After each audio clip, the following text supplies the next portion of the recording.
92년도에 철산 성당에 보좌 신부를 할 때 아주 예쁜 새색 씨가 저한테 찾아와갖고 신부님, 저는 요즘 너무 힘들다는 거예요.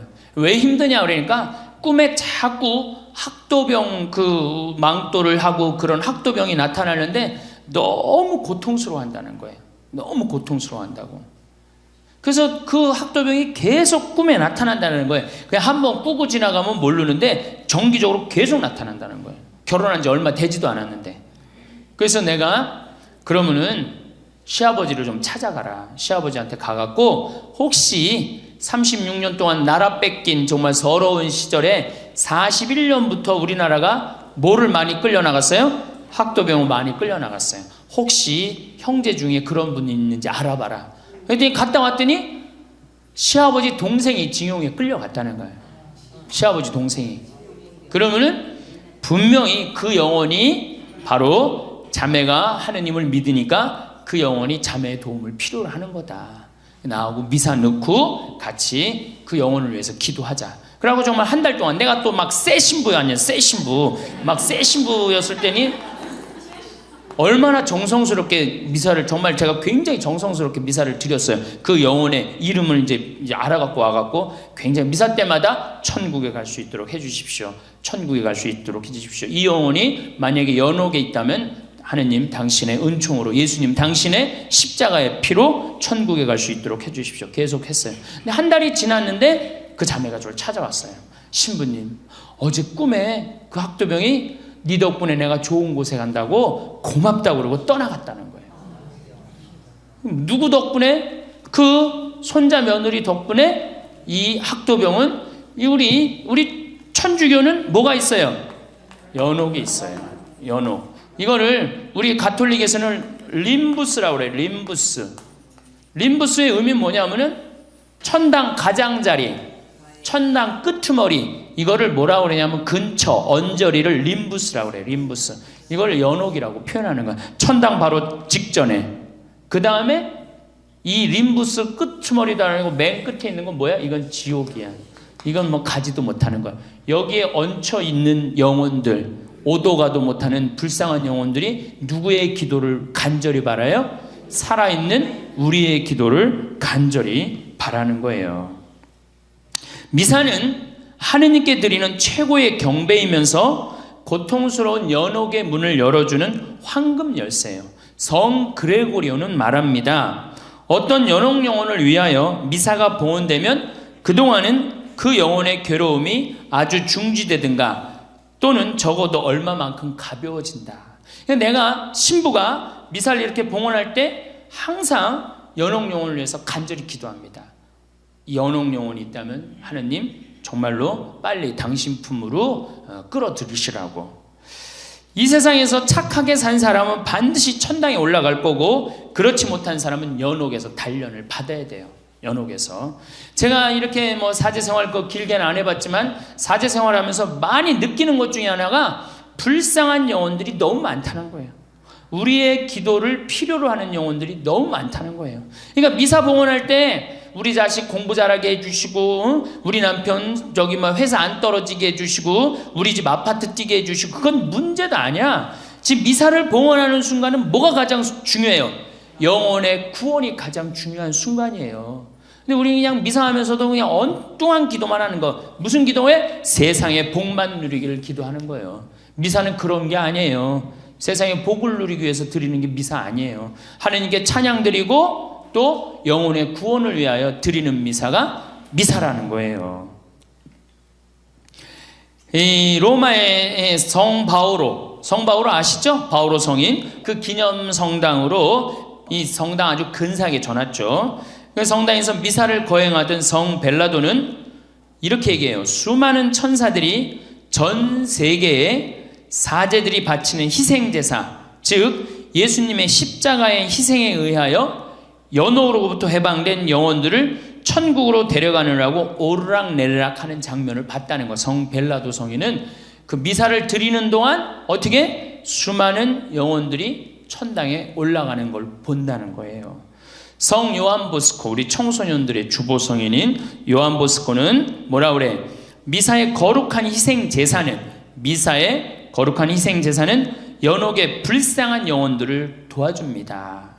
사실 미사는 그 영혼들의 고통을 덜어주며 그들이 고통받는 기간을 단축시켜주며 그들을 빨리 복된 왕국으로 데려다 주기 위한 가장 효과적인 방법입니다. 그러니까 미사가 드려지는 동안 누구를 위해서 내가 미사를 드리고 있다. 그러면 그 사람 지향하는 사람은 고통이, 연옥의 고통이 중지되든가 아예 그 고통이 끝이 난다는 거예요. 그리고 연옥에 있는 고통을 가장 쉽게 천국으로 올릴 수 있는 방법은 우리 예수님의 십자가상의 제사, 예수님의 십자가상의 희생이 연옥 영혼을 천국으로 올리는 거예요. 예수님이 왜 이 세상에 오셔서 십자가에 고통을 지셨어요? 천국문을 열어주기 위한 거야. 그 십자가의 제사가 바로 뭐예요? 미사예요. 그래서 미사를 우리는 뭐라고 불러? 구원의 미사라고 그러잖아. 구원의 미사. 구원의 미사라고 그러죠? 그러니까 우리가 구원을 위한 미사란 말이야. 연옥 영혼을 구원하기 위한 미사. 그러니까 미사할 땐 여러분들은 그런 지향을 두고 꼭 봉헌을 하셔야 됩니다. 최근 가장 가까이에서 성인이 된 비오 신부님께서는 많은 연옥 영혼들이 연옥에서 풀려나도록 미사를 바쳐달라고 부탁하기 위해서 신부님한테 많이 나타난다는 거예요. 난 너무너무 고통스러우니까 날 도와달라고. 아까 제가 말씀드렸던 그 새색시 얘기도 똑같은 거예요. 그러니까 많은 연옥 영혼들이 누구의 기도를 바래? 우리의 기도를 바란단 말이야. 근데 우리는 엉뚱하게 미사 때 연옥 영혼을 위해서 기도하는 건 아니고 어디다 대고 기도해? 이 세상 복 달라고 기도한단 말이야. 그러니까 이거 안 되는 거죠. 그러니까 방향을 잘못 잡았다는 거, 신앙생활에. 성 토마스 아퀴나스는 또 말합니다. 연옥에서 영혼을 구하는 가장 쉬운 방법은 물론 미사다. 연옥에 있던 성 토마스 아퀴나스의 누이 동생이 오빠 나 너무 고통스러우니까 날 위해서 미사를 좀 봉헌해줘. 그래갖고 미사를 7대를 봉헌했대요. 그랬더니 천국에 올라갔다는 소식을 천사들을 통해서 들었다는 거예요. 그만큼 미사가 중요한 거예요. 그리고 연옥에 있는 영혼들은 스스로는 천당에 올라갑니까? 못 올라갑니까? 못 올라가요. 그 고통을 다 보석을 다 해야만이 올라가는 거예요. 그러니까 살아있는 우리의 기도의 도움이 필요한 거예요. 연옥에 있는 영혼들은. 특히 우리가 하루에 3번 연옥을 위해서 꼭 기도하게 돼 있어요. 언제? 식사 후에. 전능하신 하나님 베풀어 주신 모든 은혜 감사합니다. 아멘. 주님의 이름은 찬미를 받으소서. 이제와 영원히 받으소서. 세상을 떠난 모든 교우들이 천재자비하심으로 영원한 안식을 누리게 하소서. 기도하죠. 근데 우리 천주교 교우들은 밥 먹을 때도 감사기도 잘 안 해요. 밥 먹을 때도 돌아다녀 보면은 성호 긋고 밥 먹는 교우들 별로 없어요. 손가락에 묵죽 껴도 성호 안 거요. 제가 우리 목사님들은 내가 우리 신부들하고 한번 어서 밥 먹었어요. 밥 먹으러 갔는데 우리는 이제 신부들은 보통 로망칼 안 하고 신부들끼리 모일 때 편안하게 만나잖아요. 우리 신부들하고 이제 똑같이 음식을 시켰어요. 그럼 우리는 이제 밥 먹을 때 어떻게 해? 성부와 성자 성령 이름으로 아멘. 주님 은혜를 내려주신 이 음식에 강복하소서. 우리가 딱 강복하고 밥을 먹기 시작했어요. 근데 목사님들은 거기서 한 4분인가 5분이 목사님들이 밥 먹으러 왔는데 이게 기도하기 시작하는데요. 무지하게 하더라고요. 우리는 저 목사님 사모님이 몸이 아픈데 몸을 낫게 해주시었고 이렇게 좋은 음식을 주시어서 너무너무 감사합니다.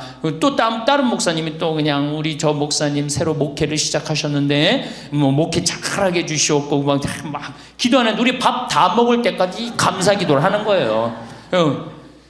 정말로 우린 그렇게 감사기도 애절하게 안 해요. 이렇게 밥 맛있게 주셔서 감사합니다. 제가 제일 잘하는 게 감사기도예요. 감사기도. 오늘 아침에도 아침에 올라오는데 이 산에 구름이 걸려있는데 너무 멋있는 거예요. 저 앞산에 구름이 걸려있는데 너무 멋있는 거예요. 하느님 감사합니다. 감사합니다. 제가 항상 이렇게 감사기도를 드려요. 특히 밥 먹을 때 제가 제일 감사해요. 이렇게 맛있는 밥 해주셔서. 제가 요즘 우리 무를 심는데 처음에 무청이 나잖아요. 그거 처음에 3개 하나 따줘요. 다 그거 갖고 지금 물김치를 담았는데 얼마나 맛있는지 몰라요. 먹을 때마다 내가 감사하다고 그래. 농약 안 쳤지. 그 자연의 냄새가 나지. 감사합니다.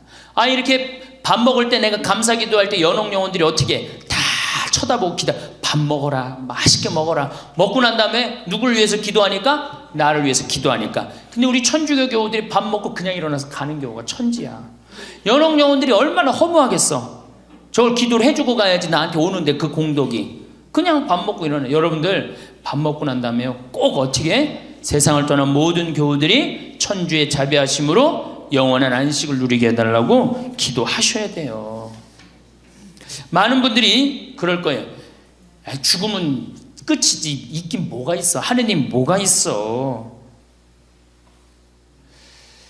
여러분들 죽음은 끝일 것 같아요? 하느님이 있을 것 같아요? 어떨 것 같아요? 영원한 세상 있을 것 같아요? 죽음은 그냥 딱 끝날 것 같아요? 영원한 세상 있을 것 같아요? 내가 평택에서 본당 신부할 때 연초에 50준 된 형제하고 50준 된 자매하고 애들 넷, 딸 셋, 아들 하나, 내 기억이 나요. 4시 사제관에 저녁에 들어온 거예요. 신부님 우리 성당에 나와야 되겠다는 거예요.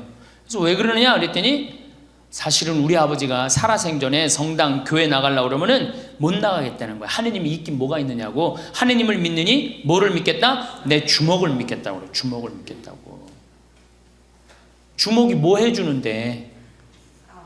주먹 싸움. 그래 남 때리고 이러는데 해주지 주먹이 해주는 건 아무 일도 없어요. 그래서 제가 그분이 이제 그러고 이제 그 할아버지가 살다가 돌아가셨대요. 돌아가셨는데 그 할아버지가 죽어보니까 뭐가 있는 거야? 저승길이 있는 거야. 저승길이. 우리 사도신경에 뭐라 그래? 저승에 가시오 그러시잖아요.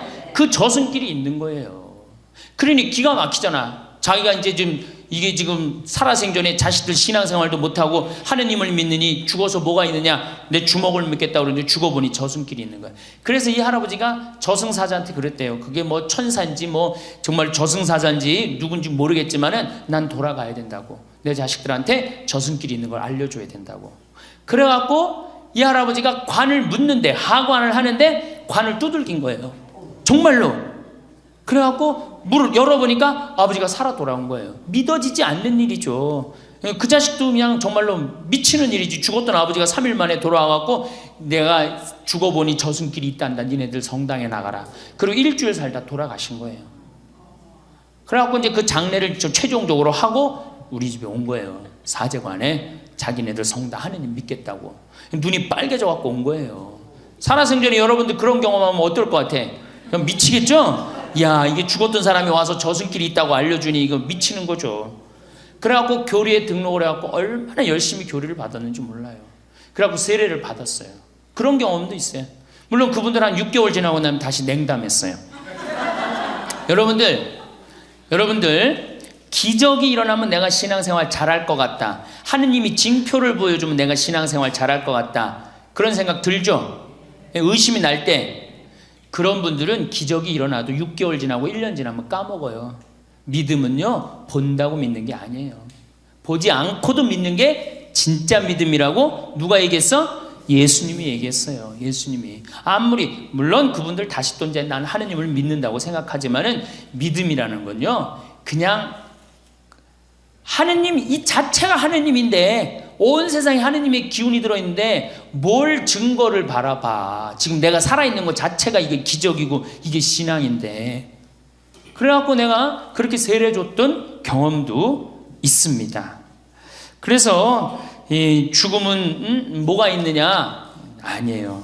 죽음은요 나는 내가 비산동 성당에서 어떤 경험이 있었느냐면은 99살 먹은 할머니야. 안양 비산동에서 주일날 새벽에 고등학교 3학년 여자인데 등치가 이런 애가 찾아온 거야. 우리 어머니 돌아가실 거라 같다고. 우리 할머니지, 그러니까 할머니. 그래갖고 또 새벽에 주일 미사 우리 문신부한테 맡기고, 그때 문희종 신부 알죠? 나하고 같이 내가 1보자, 그 신부가 2보자였는데 맡기고 내가 이제 갔어요. 갔는데 그 할머니가 내가 병자성사 하는 동안 돌아가셨어요. 그런데 그런 걸 느껴요. 얼마나 편안하게 돌아가셨는지. 나 올 때까지 기다렸던 거 할머니가. 돌아가시는데 이 영혼이 올라가고 있는 걸 느끼겠더라니까. 아 이분 지금 천당 가고 있구나. 그런 걸 느끼겠어요. 그런 경험이 참 많아요. 바로 하늘로 초대받아 가는 걸 느껴요. 그러니까 우리가 죽으면 뭐가 있어? 있어요. 천당 있어요. 천당이 없으면 세상의 질서가 무너지게 돼 있어요. 인간에게는 그래. 인간에게는. 그래서 성 안셀모는 이런 얘기를 해요. 살아있으면서 자기 영혼을 위해 기도하는 생미사 한 대는 죽어드리는 위령미사 1000대보다 가치 있는 거라고 그래. 자, 우리가 살아생전 여기 오시는 분들 미사 예물 많이 봉헌해요. 미사 예물 봉헌하는 거 보면 자식 시험 잘 보게 해주고, 뭐 사법고시 잘 보게 해주고, 결혼하게 해주고, 맨 이런 거야. 또 기도를 해도 전부 다 다른 사람, 손자, 손녀, 뭐 전부 다 자기 자신의 구원을 위해서 미사 넣는 사람 하나도 없어요. 여러분들 자기 이름 놓고 자기 미사 봉헌하는 사람, 내가 이제까지 나는 내 이름으로 내가 써갖고 미사를 넣고 그 미사에 내 영혼의 구원을 위하여 미사 봉헌 나는 한 적이 한 번도 없다. 한번 손 들어봐요. 한 번도 손 들어봐. 네, 한 번도 없죠?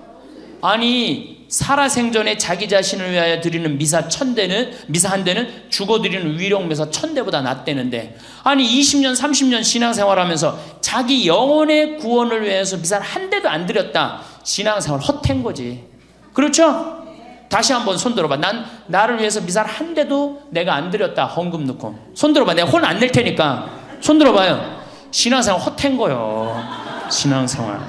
이제 본당에 돌아가셔서 어떻게 해요? 본인 이름 쓰세요. 김마리아, 내 영혼의 구원을 위하여 이 미사를 봉헌합니다. 그리고 미사 예물을 넣으세요. 그리고 그 미사에 참여하고 신부님이 뭐라 그래? 오늘은 김마리아 베네딕토를 위해서 미사를 봉헌하겠습니다. 생미사를 봉헌하겠습니다.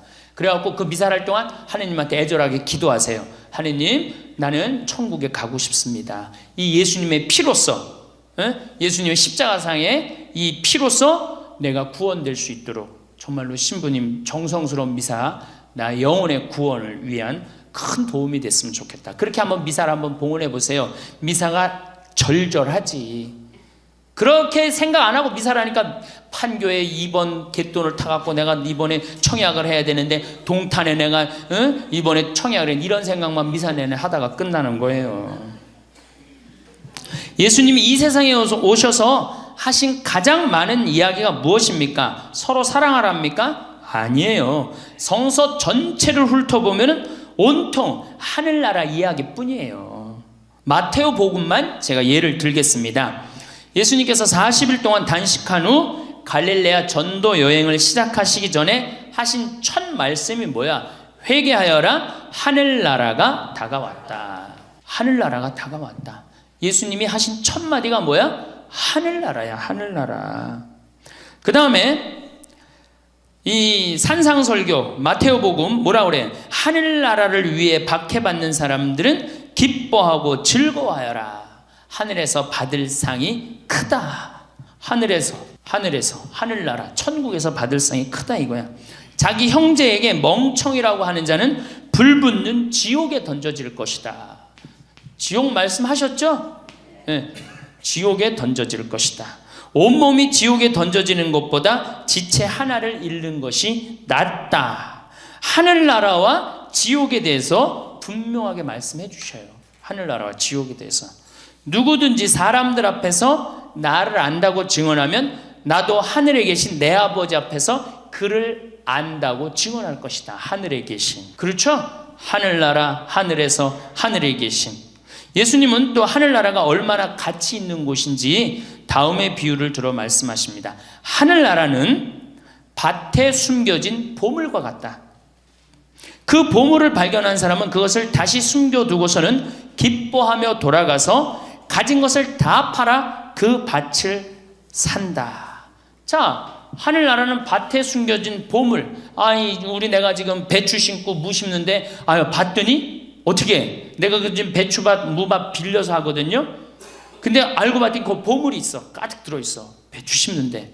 그럼 어떻게? 내가 가지고 있는 거 다 팔아서 그 밭을 산다는 거죠. 하늘나라는 그거하고 똑같다는 거예요. 그러니까 우리 할머니들 평생 지금까지 이제 살아왔으니까 이제는 내가 가진 거 다 팔아서 뭐 사야 돼? 하늘나라 사야 돼. 자식들한테 땅 물려주고 집 물려줄 게 아니라니까. 예? 하늘나라를 살 생각을 해야 돼. 근데 우리는 하늘에 관심 있어요? 세상에 관심 있어요? 솔직해서 좋으네. 예. 세상에 관심 있잖아요. 세상에. 또 하늘나라는 좋은 진주를 찾는 상인과 같다. 그는 값진 진주 하나를 발견하자 가서 가진 것을 모두 처분하여 그것을 산다. 그러니까 하늘나라는 니네가 가진 걸 다 팔아서 사도 아깝지 않다는 거예요. 예수님 말씀에 의하면. 왜 천주교 교우들 죽기 전에 성당의 신부님이나 수도원에 가서 모든 재산 성당 지어서 봉헌하면서 죽는 사람이 드무냐?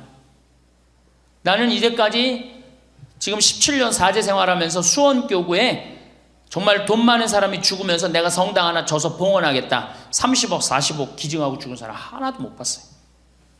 근데 내가 로마나 이탈리아 프랑스 성지순례 가보면요, 한 사람이 기증하고 지은 성당 수두룩해요. 한 사람이 자기가 가진 재산 다 팔아서 성당 짓고 돌아간 사람 수두룩해요. 근데 우리는 왜 천주교 교우들이 그게 없어? 우리는 하늘나라에 관심이 없어. 어디에 관심이 있어? 세상에 관심이 있어. 세상에. 개신교 내가 이렇게 얘기 들어보면은 어떤 성도들은 교회 시골 교회 한두 개 줘서 봉헌하는 사람들 많아요. 잘 사는 사람들. 근데 천주교는 절대 안 그래. 왜? 우리는 세상에 마음의 평화를 얻는 게 훨씬 관심이 많은 거예요. 우린 연옥 때문에 그래. 이놈의 연옥이 문제예요. 개신교는 하늘나라는 지옥이야. 중간 연옥이 없어. 우리는 믿는 구석이 뭐야? 연옥이 믿는 구석이야. 그래도 연옥은 갈 수 있지 않느냐. 이게 이제 문제죠, 신앙에. 하늘나라는 이 어린이들 같은 사람들 것이다. 부자가 하늘나라에 들어가는 것보다는 낙타가 바늘구멍으로 빠져나가는 것이 더 쉽다. 예수님이 강론하신 모든 건 다 어디로 향해 있어요? 하늘나라로 향해 있어요. 하늘나라로. 그러니까 우리는 뭐를 희망해야 돼? 하늘나라를 희망해야 돼. 황소와 살찐 짐승을 잡아놓고 혼인잔치에 사람을 초대하였는데도 세상 일에 눈이 어두워서 밭에 나가고 소 보러 가고 장사로 나가고 초대에 응하지 않자 잔치집 주인은 길거리에 나가고 아무나 다 초대하러 화가 나갔고, 자기 영혼의 구원을 위해서 신경 하나 쓰지 않는 우리 천주교 교우들 정신 상태를 너무 잘 표현한 성서 구절이에요. 그렇죠? 하늘나라의 잔치집에 초대했는데, 하늘나라 잔치집에 초대를 했는데, 아유 나는 저기만 밭에 나가봐야 된다. 난 장사 나가야 된다. 난 소를 5쌍을 샀는데 소 보러 나가야 된다. 이러고 잔치에 초대 안 하잖아요. 열 처녀의 비유를 들어 하늘나라에 들어가기 위해서는 항상 등불에 기름을 준비하라고 말씀을 하세요. 그러니까 예수님 이 세상에 오셔서 강론 처음부터 끝까지가 뭐야? 하늘나라에 초대하는 내용이에요. 그리고 십자가에 못 박혀 돌아가시면서 뭐라고 그래? 나는 너희들의 구원을 위하여 천국의 문을 열기 위해서 십자가를 진다. 이런 말씀을 하세요. 마태복음 8장에 이런 얘기 나와요. 사람이 온 세상을 얻고도 제 목숨을 잃으면 무슨 소용이 있느냐? 사람이 제 목숨을 무엇과 바꿀 수 있겠느냐? 절개 없고 죄 많은 이 세대에서 누구든지 나와 내 말을 부끄럽게 여기면 사람의 아들도 아버지의 영광에 쌓여 거룩한 천사들과 함께 올 때 그를 부끄럽게 여길 것이다. 예수님이 온 세상을 얻는다 해도 자기 영혼을 구원하지 못하면 무슨 소용이 있느냐고 말씀을 하세요. 그러니까 이제 우리 할머니들 이제 뭐가 제일 중요해? 이제 지금부터 내 영혼의 구원을 살 만큼 살았잖아. 애도 나보고 시집도 가보고 해볼 거 다 했잖아. 그러니까 이제 이 세상에 이제 욕심내지 말고 이제 어디다 욕심내세요? 하늘나라를 욕심내세요. 마음을 다 비우시고. 우리는 미사 내내 우리의 구원을 위하여 기도하고 있습니다. 참회 예절을 마치고 사제가는 기도문을 가만히 들어보세요. 전능하신 하느님, 저희에게 자비를 베푸시어 죄를 용서하시고 어디로 이끌어 달라 그래? 영원한 생명으로 이끌어 달라 그래. 영원한 생명.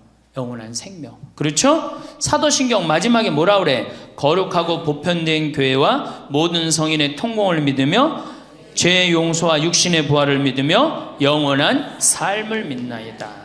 이거 봐봐. 영원한 삶, 영원한 생명, 하늘나라, 하늘에서 하늘에 계신, 우린 맨 하늘나라를 계속 얘기하고 있어요. 천국을 얘기하고 있단 말이에요.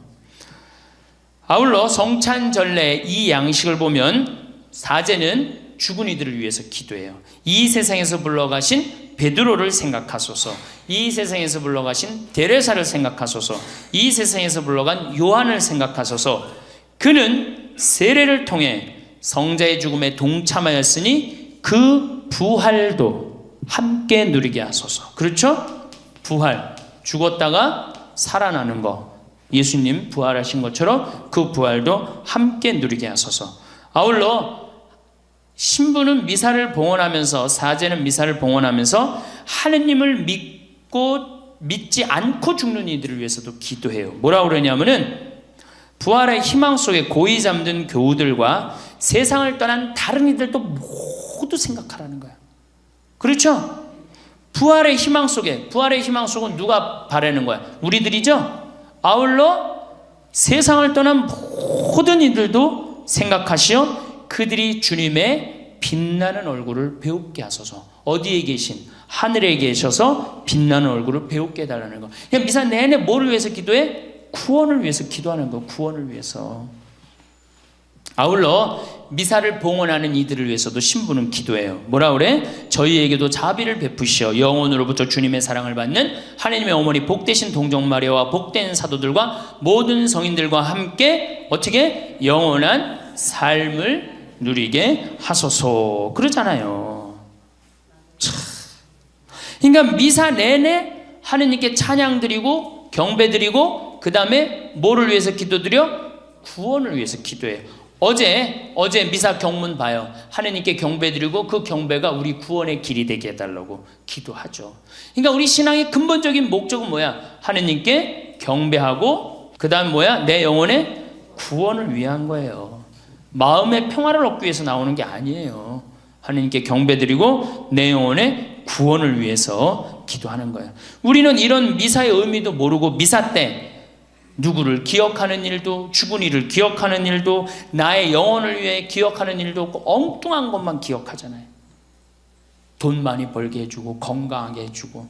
진짜 중요한 건 내 영혼의 구원을 위한 거예요. 내가 신학교 2학년 때 아주 재미난 일이 있었어요. 재미난 일이라기보다도 의미 있는 일이었죠.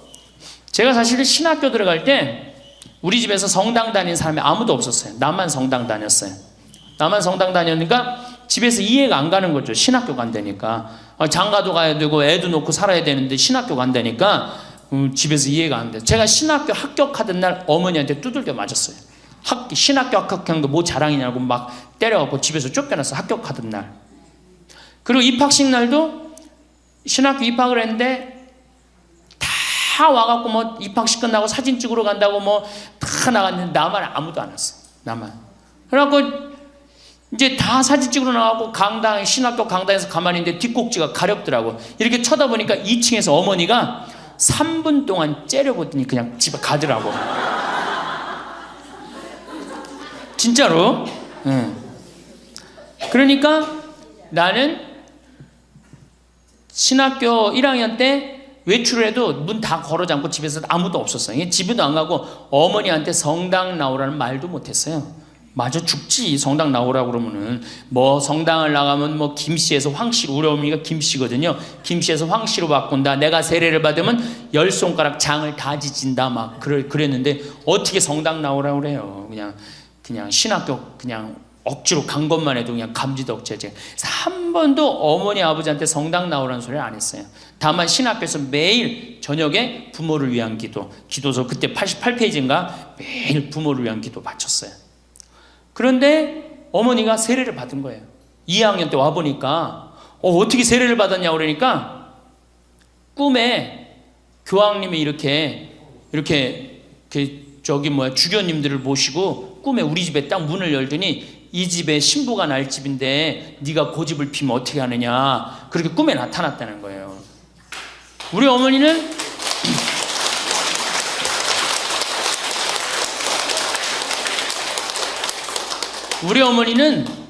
교황님 아니면 안 놀아. 교황님 아니면 안 놀아. 그래갖고 세례를 받았다는 거예요. 그래갖고 발칵 뒤집혀져 갖고 동네 전체가 거의 다 세례를 받았어요.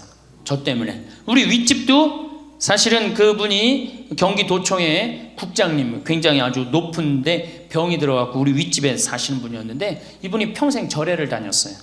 근데 막 돌아가시기 3일 전에 그 부인한테 수녀님을 모시고 오라고 그랬다는 거예요. 수녀님을. 그래서 이 돌아가기 전에, 죽기 전에 정신이 왔다 갔다 한다고 매일 오던 스님을 모시고 와야지 왜 수녀님을 모시고 오느냐고. 이게 착각하는 거 아니냐고 그랬더니 그 형제님이 그랬대요. 아니라고, 우리 아래층에 여기 신학교 간 그 성당의 수녀님을 모시고 오라고. 왜 그러느냐 그러니까 내가 좀 전에 꿈을 꿨는데 비행기가 한 대 왔는데 그 비행기에 자리가 하나, 내가 올라가 보니까 수녀님하고 신부님들이 꽉 앉아있고 빈자리가 있더래. 그게 자기 자리라고 앉으라고 그랬대. 그래갖고 수녀님 와갖고 대세 주고 돌아가셨어요. 그러니까 우리 동네는 다 그렇게 세례를 많이 받았어. 그런데 우리 집에서 한 50m 떨어진 집에 세례를 받았는데, 세례를 받았는데 1년 전에는 아들이 죽고 2년째는 딸이 죽은 거예요. 그러니 이게 만신을 믿던 분들이 성당을 받아갖고 종교를 바꿔갖고 우리가 이런가 보다. 그래갖고 이제 무당을 불러서 구술한 거예요. 구술하면은 처음에 무당이 신을, 노여움을 풀어주기 위해서 춤을 춰요. 막 이제 접신을 하기 위한 거죠. 춤을 추다가 막 이제 탈원 상태에 들어가면은 그 떠나가는 영혼을 불러낸다고 그래요. 불러내는 거죠. 그래갖고 공수라는 거래요. 공수라는 거래요. 이게 우리 어떻게 보면 신부들의 강론하고 비슷한 건데 그거하고 좀 틀리죠. 영혼을 불러내는 거니까. 공수를 하는데 막 이 무당이 이제 죽은 딸 목소리 흉내를 내면서 막 얘기를 하는 거야. 엄마, 오빠는 작년에 천당 갔고 나도 너무너무 좋은 데 가고 있어. 그리고 나 오토바이 사고 내갖고 죽은 그 청년 빨리 합의 봐줘갖고 빨리 바깥에 나오게, 세상에 나오게 해줘. 나 이렇게 좋은 데 가는데 엄마 너무너무 슬퍼하지 마라. 그리고 엄마 아빠는 열심히 성당 나가. 공수하면서 이제 무당 입에서 막 성당 열심히 나가라고 그러는 거예요. 그래갖고 끝나고 난 다음에 성당에 열심히 나갔다는 거 아니에요. 열심히. 제가 이렇게 영혼의 그런 교감, 많은 영혼들이 우리의 도움을 필요하고 많은 영혼들이 천국으로 올라가 있고, 성 벨라도 성인이 말씀을 하셨듯이 우리가 미사를 봉헌할 때 수많은 연옥 영혼들이 올라가요. 그래서 제가 미사를 봉헌할 때 이렇게 미사 지향 들어오잖아요. 세상을 떠난 누구를 위해서 기도하려고 할 때 항상 제가 속으로 바치는 기도가 뭐야? 이 영혼들이 혹여 연옥이 있다면 이 미사를 통해서, 예수님의 십자가의 희생을 통해서 바로 천국에 올라갈 수 있도록 하느님 자비를 베풀어 달라고 꼭 제가 정성 들여서 꼭 미사를 봉헌해요. 그리고 전 지금도 미사를 계속 기억하는 사람들이 많아요. 아마 제 생각엔 이미 천당에 갔을 거야. 그럼 뭐 내가 확인할 길이 있어야지, 뭐 영적으로 깊어야지 뭐 천당에 갔는지 안 갔는지를 알지. 그러니까 계속 해는 거지. 이제 죽어서 이제 언제 갔는지는 이제 그건 나중에 알겠지만은, 여러분들도 그렇게 기도하셔야 돼요. 하늘나라는 예수님께서 우리에게 가장 확실하게 들려주고 싶었던 선물이에요. 우리에게 주고 싶었던 선물은,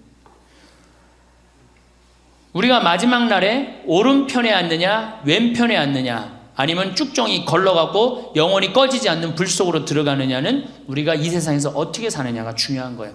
가난하고, 마태복음 25장에 나오잖아요. 가난하고 헐벗고 굶주리고 목마른 사람에게 해준 게 곧 누구한테 해준 거야? 나한테 해준 거다. 나한테 해줬으니까 내가 그 상을 누구한테 줘? 천당에서 너한테 주겠다. 이 세상에서 가난하고 헐벗고 굶주린 사람한테 안 해준 건 곧 누구한테 안 해준 거야? 나한테 안 해준 거다. 나한테 안 해줬으니까 넌 나한테 받을 상이 없으니까 너는 불붙는 지옥으로 가는 거다. 그러니까 우리는 죽은 이후의 세계에 대해서 많이 생각하셔야 돼요. 제가 비산동, 오늘 아주 비산동 잘 왔네. 비산동 성당에서 기억날 거야. 부활 성야 때 내가 강론했던 거 기억날 거야. 헌금 얘기했던 거. 1,000원 가지고 10,000원 만드는 방법, 10,000원 가지고 100,000원짜리 만드는 방법 기억나시죠?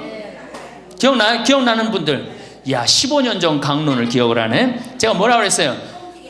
헌금을 1,000원을 이렇게 갖고 어떻게 이걸 두들겨 패면 파랗게 멍들어. 그럼 파란 10,000원짜리가 되잖아요. 그렇죠? 파란 10,000원짜리를 들고 멍드는 이놈을 15층에 올라가고 흔들어. 떨어질까 하얗게 질리잖아. 그럼 수표가 되는 거야. 그래갖고 내라고 내가 강론했던 거 기억나죠? 15년 전 강론이야. 근데 그때 내가 또 무슨 강론을 했느냐면은 천당 갈 사람 손들어 보라 그랬어요. 그때 비산동 성당이 굉장히 크죠. 한 2,000명 정도, 부활 성야미사에 2,000명 있었어. 그때 50명이 천당 갈 사람 손들어 할 때는 2,000명 중에 50명이 귀 밑에 올라갔다 내려갔다 하더라고. 50명이. 아니 예수님 부활 축하 미사야. 그 축하 미사에 천당 갈 사람 손들어라 그랬더니 50명이 귀 밑에 올라갔다 내려갔다 하는 거예요. 기가 막히죠? 그렇죠? 2,000명이 다 손을 들고 알렐루야 아멘에도 전찬을 판국에 어떻게 50명이 귀 밑에 올라갔다 내려갔다 1950명 안 되는 거예요. 연옥 갈 사람 손들어 보라니까 한 100명이 귀 밑에 올라갔다 내려갔다 하더라고. 100명이. 더 기가 막힌 거 지옥 갈 사람 손들어 보라니까 50명이 귀 밑에 올라갔다 내려갔다 50명이. 물론 이렇게 말하는 분들이 계실 거예요. 신부님 우리가 겸손해서 그렇다. 우리 천주교구들은 다 천당 갈 만큼 열심히 살고 착하게 산다. 천주교구들은 틀려도 뭐가 틀리다. 천주교도 말만 하는 게 아니라 행동으로 착하게 산다. 물론 그럴 수 있어요. 하지만은 제가 보기에는 50명이 귀 밑에 올라갔다 내려갔다는 건 그건 아니에요. 성당 나오는 거는 그것도 예수 부활 대축일 성야미사에 전부 다 손들고 알렐루야 예수 부활했으니까 나도 부활해야 된다. 이래야지 50명이 귀 밑에. 이게 왜 그래? 연옥이 있어서 그래. 연옥이. 그러니까 연옥이 있으니까 하늘나라 세상 연옥 양다리 걸치기 하는 거예요. 양다리 걸치기. 하늘나라도 가고 싶고 세상도 누리고 싶고. 그러고 어느 날 갑자기 부활 대축일은 혹시 하느님이 나 까먹을까봐 부활 대축일을 한번 가고, 또 세상에 너무 열심히 나가다가 또 어떻게 열심히 나가다 성탈 때 하느님이 나 까먹을까봐 나오고. 개신교는 주일날 쉬어요 안 쉬어요? 주일날 개신교 장사하는 사람들 거의 다 쉬어요. 천주교는 쉬는 사람도 있고 안 쉬는 사람도 있고 그래요. 이 연옥 때문에. 연옥 때문에. 근데 예수님이 연옥 주려고 이렇게 십자가의 고통을 겪으셨을까요? 아니죠. 예수님은 우리에게 천국을 선물로 주시기 위해. 예수님께서 수고순환하신 이유는 오로지 하나예요.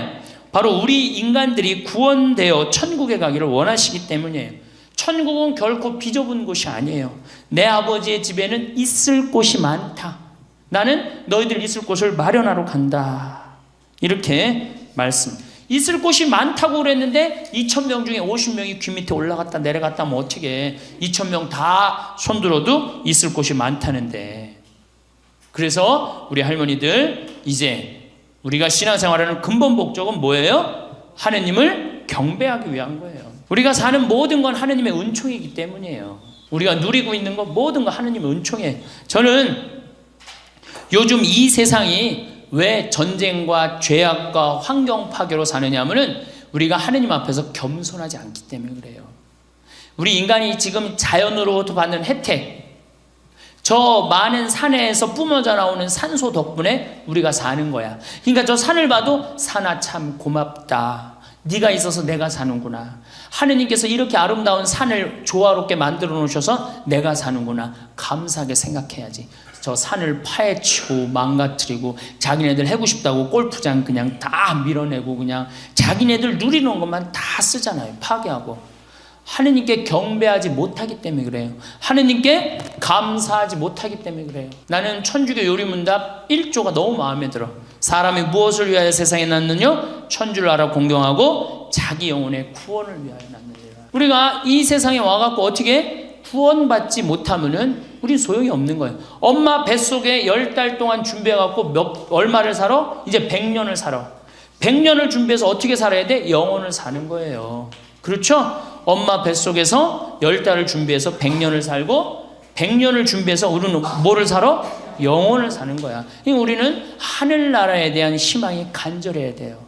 그래서 하늘나라에 갖고 예수님도 보고 성모님도 보고 베드로도 성인도 보고 정말 우리 정화상 성인도 보고. 이 정화상 성인을 봐봐요. 믿으면 이렇게 믿어야 돼. 정화상 성인 아버지 정약종 아버지 돌아가셨죠? 순교해서 1801년에 정정의 엘리사벳, 유소사 체칠레아, 엄마, 여동생 다 죽었어요. 1839년에. 하느님을 믿는다는 이유 하나로 양반주의 다 포기하고 마지막으로 목숨까지 바쳐서 하느님을 믿었단 말이에요. 우리 선조들은 온전히 믿었어. 하느님을 온전히. 근데 우리는 양다리 걸쳐서 믿어. 세상도 누리고 싶고 하늘나라도 있는 것 같고 왔다 갔다 하는 거죠. 그러지 말고 온전히 믿으세요.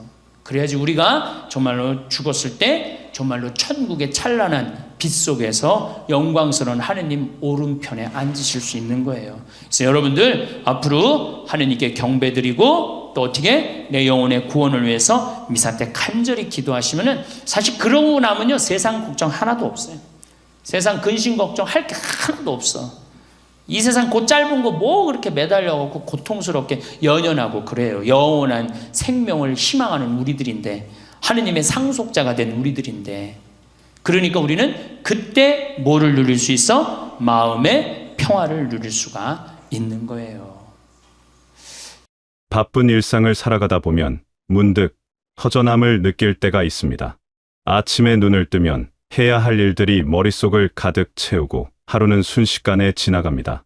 일을 마치고 사람들을 만나고 집으로 돌아오는 반복 속에서 여러분은 어쩌면 이런 생각을 해보셨을지도 모릅니다. 이게 다일까? 이렇게 살다가 끝나는 걸까? 성취해야 할 목표들을 하나씩 이루어가지만 그 성취감은 오래가지 않습니다. 승진을 하고 원하던 물건을 구입하고 좋은 사람들과 시간을 보내지만 그 순간들이 지나고 나면 다시 공허함이 찾아옵니다. 현대를 살아가는 사람들은 이전 세대보다 훨씬 더 많은 것을 누리고 있습니다. 물질적으로 풍요롭고 정보에 대한 접근성도 높으며 다양한 경험을 할 수 있는 기회도 많습니다. 그런데도 많은 이들이 내면의 갈증을 호소합니다. 무언가 중요한 것이 빠져 있다는 느낌, 채워지지 않는 빈자리에 대한 감각. 이는 단순히 더 많은 것을 소유하거나 더 큰 성취를 이루는 것으로 해결되지 않습니다. 여행을 다녀와도 새로운 취미를 시작해도 그 공허함은 여전히 남아 있습니다. 왜 그럴까요? 왜 우리는 이토록 많은 것을 가지고도 만족하지 못하는 걸까요? 사람들은 이 공허함을 다양한 방식으로 메우려 합니다. 더 열심히 일하거나, 더 많이 소비하거나, 더 많은 관계를 맺으려 합니다. 하지만 이런 시도들은 근본적인 해결책이 되지 못합니다. 오히려 더 바쁘게 만들고 더 피곤하게 만들 뿐입니다. 공허함은 일시적으로 잊혀질 수는 있어도 사라지지 않습니다. 조용한 밤, 혼자 있을 때 그것은 다시 고개를 듭니다. 이 공허함은 결핍의 신호가 아니라 실은 우리 내면의 진실을 말해주는 목소리입니다. 그것은 아마도 우리가 본질적으로 일시적인 것으로는 채워질 수 없는 존재이기 때문일 것입니다. 인간은 단순히 생물학적 존재가 아닙니다. 우리 안에는 영원한 것을 향한 갈망이 있습니다. 모든 것이 변하고 사라지는 세상에서 우리는 변하지 않는 무언가를 찾습니다. 일시적인 기쁨이 아니라 지속되는 평안을, 순간의 만족이 아니라 깊은 의미를 추구합니다. 이러한 갈망은 인류 역사 내내 존재해왔습니다. 고대의 철학자들도, 중세의 신학자들도, 현대의 사상가들도 이 근본적인 질문에 대해 고민해왔습니다. 인간은 무엇을 위해 존재하는가? 우리의 삶은 어디로 향하고 있는가? 이 갈망은 우연이 아닙니다. 우리가 영원한 것을 찾는 이유는 우리 자신이 영원을 향해 만들어진 존재이기 때문입니다. 물질적인 것들이 아무리 풍성해도 우리를 완전히 만족시킬 수 없는 이유가 여기 있습니다. 빵만으로는 살 수 없는 것처럼 물질만으로는 우리의 영혼을 채울 수 없습니다. 영혼은 더 깊은 것을, 더 높은 것을, 더 영원한 것을 갈구합니다. 이것은 약점이 아니라 우리의 본질입니다. 우리가 이 세상의 것들에 완전히 만족할 수 없다는 사실은 우리가 이 세상을 넘어선 무언가를 위해 지어졌다는 증거입니다. 역사를 돌아보면 인간은 언제나 초월적인 것을 추구해왔습니다. 문명의 형태와 상관없이 시대와 장소를 막론하고 사람들은 자신을 넘어선 무언가와 연결되기를 원했습니다. 예술도, 음악도, 문학도 결국은 이 갈망의 표현입니다. 아름다움을 추구하는 것, 진리를 탐구하는 것, 선을 실천하려는 것, 이 모든 것이 영원한 것을 향한 우리의 본능적 지향을 드러냅니다. 우리는 단순히 생존하고 번식하는 것 이상의 존재입니다. 우리는 의미를 찾고 가치를 추구하며 영혼을 꿈꾸는 존재입니다. 그렇다면 우리는 어떻게 살아야 할까요? 이 갈망을 어떻게 다루어야 할까요? 무시하고 살 수도 있습니다. 바쁜 일상으로 그 소리를 묻어버릴 수도 있습니다. 하지만 그것은 근본적인 해결책이 아닙니다. 갈망은 사라지지 않고 계속해서 우리를 찾아옵니다. 우리에게 필요한 것은 영혼을 돌보는 일입니다. 이것은 선택 사항이 아니라 필수입니다. 몸을 돌보지 않으면 병이 들듯이 영혼을 돌보지 않으면 내면이 황폐해집니다. 현대 사회는 몸의 건강에 대해서는 많은 관심을 기울이지만 영혼의 건강에 대해서는 상대적으로 무관심합니다. 운동과 식단에는 신경을 쓰면서도 정작 내면의 상태는 방치합니다. 영혼을 돌본다는 것은 무엇을 의미할까요? 그것은 먼저 자신의 내면을 들여다보는 시간을 갖는 것입니다. 하루 중 잠시라도 멈추어 서서 나는 지금 어디로 가고 있는지, 무엇이 진정으로 중요한지 생각해 보는 것입니다. 현대인들은 끊임없이 움직이고 소비하고 생산합니다. 그 속도 속에서 정작 자기 자신을 잃어버리기 쉽습니다. 고요 속에서만 들을 수 있는 소리가 있습니다. 침묵 속에서만 발견할 수 있는 진리가 있습니다. 스마트폰을 내려놓고 TV를 끄고 조용히 앉아 자신의 마음을 들여다보는 시간이 필요합니다. 이러한 성찰의 시간은 단순한 휴식과는 다릅니다.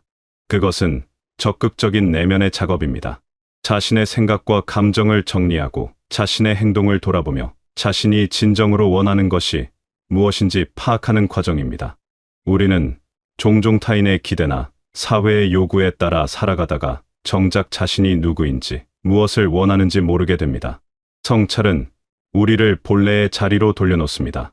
진정한 자아와 만나게 해줍니다. 그리고 그 과정에서 우리는 영혼의 소리를 듣게 됩니다. 또한 영혼을 돌본다는 것은 가치 있는 것에 시간을 투자하는 것입니다. 무엇이 가치 있는 것일까요? 사라지지 않는 것, 영원한 것입니다. 선함, 진실, 사랑, 정의와 같은 가치들은 시간이 지나도 퇴색되지 않습니다. 이러한 가치를 추구하며 사는 것, 그것을 일상에서 실천하는 것이 영혼을 살찌웁니다.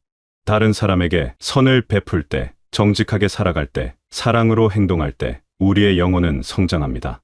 이러한 행위들은 단순히 도덕적인 의무가 아니라 우리 자신을 위한 것이기도 합니다. 선행은 받는 사람뿐 아니라 행하는 사람에게도 변화를 가져옵니다. 누군가를 도울 때 우리는 우리 자신도 더 나은 사람이 됩니다. 용서할 때 우리는 우리 자신도 자유로워집니다. 사랑할 때 우리는 우리 자신도 사랑받을 자격이 있는 존재가 됩니다. 이러한 실천들은 영혼의 양분을 제공합니다. 영혼은 이기심과 탐욕 속에서는 위축되지만 사랑과 선함 속에서는 확장됩니다. 우리가 베푸는 모든 선이, 우리가 행하는 모든 진실이, 우리가 실천하는 모든 사랑이 우리의 영혼을 풍요롭게 만듭니다. 영혼을 돌보는 일에는 기도와 묵상도 포함됩니다. 이는 초월적인 존재와의 대화이며 우리 자신을 넘어선 무언가와 연결되는 순간입니다. 기도는 단순히 원하는 것을 요구하는 행위가 아닙니다. 그것은 듣는 것이며 받아들이는 것이며 자신을 내어놓는 것입니다. 기도하는 순간 우리는 겸손해집니다. 우리가 모든 것을 통제할 수 없다는 것을, 우리보다 더 큰 존재가 있다는 것을 인정하게 됩니다. 이 겸손함이 역설적으로 우리를 자유롭게 합니다. 모든 것을 혼자 감당해야 한다는 무게에서 벗어나게 해줍니다. 묵상은 표면적인 생각들을 넘어 깊은 곳으로 들어가는 여정입니다. 일상의 소음에서 벗어나 내면의 고요 속으로 들어갑니다. 그곳에서 우리는 진정한 평화를 발견합니다. 묵상은 단순히 생각을 비우는 것이 아니라 올바른 것으로 채우는 과정입니다. 영원한 진리에 대해 깊이 사유하고 그것이 우리의 삶에 어떤 의미를 갖는지 성찰합니다. 이러한 영적 실천들은 우리의 영혼에 양식을 제공합니다. 몸이 음식 없이 살 수 없듯이 영혼도 영적 양식 없이는 시들어갑니다. 규칙적인 기도와 묵상은 영혼의 리듬을 만들어줍니다. 마치 규칙적인 식사가 몸에 좋듯이 규칙적인 영적 실천은 영혼에 좋습니다. 매일 같은 시간에 기도하고 묵상하는 습관은 영혼을 튼튼하게 만듭니다. 처음에는 어색하고 어려울 수 있지만 시간이 지나면서 그것은 자연스러운 일상의 일부가 됩니다. 그리고 그 시간들이 쌓이면서 우리의 영혼은 조금씩 변화합니다. 더 평화롭고 더 지혜롭고 더 사랑으로 가득한 존재가 되어갑니다. 그리고 영혼을 돌본다는 것은 구원을 향해 나아가는 것입니다. 구원이라는 단어가 무겁게 느껴질 수도 있지만 그것의 본질은 간단합니다. 죄와 잘못으로부터 벗어나 진정한 자유를 얻는 것, 우리를 짓누르는 무게들로부터 해방되는 것입니다. 누구나 실수하고 잘못된 선택을 하고 후회해야 할 일들을 겪습니다. 그러한 것들이 쌓이면 영혼이 무거워집니다. 과거의 잘못들이 현재를 짓누르고 죄책감이 미래를 어둡게 만듭니다. 구원은 그 무게를 내려놓을 수 있게 해줍니다. 용서받는다는 것, 새롭게 시작할 수 있다는 것은 엄청난 은총입니다. 구원은 일회적인 사건이 아니라 지속적인 과정입니다. 우리는 매일 구원을 향해 나아갑니다. 매일 조금씩 더 나은 사람이 되려 노력합니다. 넘어져도 다시 일어서고 실패해도 다시 시도합니다. 이 여정에서 중요한 것은 완벽함이 아니라 방향입니다. 우리가 구원을 향해 걸어가고 있다는 것, 그것만으로도 의미가 있습니다. 은총은 우리의 불완전함을 이해하고 우리의 노력을 귀하게 여깁니다. 우리가 진심으로 변화하려 할 때, 진심으로 선을 추구하려 할 때, 은총은 우리와 함께합니다. 이 모든 것이 필요한 이유는 우리의 여정이 이 땅에서 끝나지 않기 때문입니다. 많은 사람들이 죽음을 두려워합니다. 그것을 모든 것의 끝으로 생각하기 때문입니다. 하지만 죽음은 끝이 아닙니다. 그것은 다른 삶으로의 이행입니다. 문을 닫는 것이 아니라 새로운 문을 여는 것입니다. 우리의 육체는 유한하지만 영혼은 그렇지 않습니다. 영혼은 시간을 초월합니다. 죽음 이후에도 계속됩니다. 이것은 희망사항이 아니라 진리입니다. 죽음을 이렇게 이해할 때 우리의 삶 전체가 새로운 의미를 갖게 됩니다. 우리는 단순히 현재를 위해 사는 것이 아니라 영혼을 위해 삽니다. 오늘의 선택이 내일뿐 아니라 영혼에도 영향을 미칩니다. 이 관점은 우리에게 더 큰 책임감을 주지만 동시에 더 큰 희망도 줍니다. 이 땅에서의 고통이 일시적이라는 것을, 진정한 기쁨이 우리를 기다리고 있다는 것을 알기 때문입니다. 영원한 생명은 실제합니다. 우리가 이 땅에서 어떻게 살아가느냐는 그 영원한 생명에 영향을 미칩니다. 지금 이 순간의 선택들이, 오늘의 행동들이 중요한 이유가 여기 있습니다. 사소해 보이는 선택도 의미를 갖게 되고 어려운 순간도 견딜 만한 가치가 생깁니다. 우리가 베푸는 사랑, 우리가 실천하는 선, 우리가 드리는 기도, 이 모든 것이 영혼 속에서 빛을 발합니다. 이 땅에서는 보잘것없어 보여도 영혼의 관점에서는 엄청난 가치를 지닙니다. 영원한 안식, 완전한 평화, 끝없는 기쁨이 기다리고 있습니다. 이것은 추상적인 개념이 아니라 구체적인 실제입니다. 이 땅에서의 고통과 슬픔, 피로와 좌절은 일시적입니다. 하지만 영원한 생명은 끝이 없습니다. 우리가 추구해야 할 것, 준비해야 할 것이 바로 이것입니다. 이 세상의 것들에 매달리기보다는 영원한 것을 바라보며 살아가는 것입니다. 이것이 지혜로운 삶입니다. 일시적인 것을 위해 영원한 것을 포기하는 것은 어리석은 일입니다. 영원한 것을 위해 일시적인 것을 절제하는 것이 지혜입니다. 이러한 삶은 어렵지 않습니다. 거창한 것이 필요하지 않습니다. 매일 조금씩 자신의 영혼을 돌보는 것, 선을 행하려 노력하는 것, 기도하고 묵상하는 시간을 갖는 것, 용서하고 사랑하려 애쓰는 것. 이러한 작은 실천들이 모여 우리를 영혼을 향해 나아가게 합니다. 완벽할 필요는 없습니다. 넘어져도 다시 일어서면 됩니다. 중요한 것은 방향입니다. 영혼을 향해 걸어가고 있다는 것, 그것만으로도 충분합니다. 한 걸음, 한 걸음이 모여 긴 여정을 완성합니다. 여러분의 영혼은 소중합니다. 그것은 돌봄을 받을 가치가 있으며 영원한 생명을 누릴 자격이 있습니다. 이 세상이 아무리 바쁘고 복잡해도 여러분의 영혼을 잊지 마십시오. 그것을 돌보는 시간을 내십시오. 영원한 것을 향해 한 걸음씩 나아가십시오. 그 여정이 때로는 힘들 수 있지만 결코 헛되지 않습니다. 모든 노력은 기억되고 모든 선한 행위는 의미를 가지며 모든 기도는 들어집니다. 여러분은 혼자가 아닙니다. 은총이 함께하며 사랑이 인도합니다. 여러분이 겪는 모든 어려움, 여러분이 흘리는 모든 눈물, 여러분이 견디는 모든 고통도 영원의 관점에서는 의미를 갖습니다. 그것들이 여러분을 더 깊은 곳으로, 더 높은 곳으로 이끕니다. 시련 속에서 영혼은 단련되고 고난 속에서 믿음은 성숙해집니다. 쉬운 길만 걸었다면 결코 도달할 수 없는 곳에 여러분은 다다르게 될 것입니다. 그러니 두려워하지 마십시오. 오늘의 작은 실천이, 오늘의 작은 선택이 영혼 속에서 큰 결실을 맺을 것입니다. 영원한 생명을 향한 여러분의 여정이 축복으로 가득하기를, 그리고 마침내 영원한 안식 속에서 완전한 기쁨을 누리게 되시길 바라겠습니다.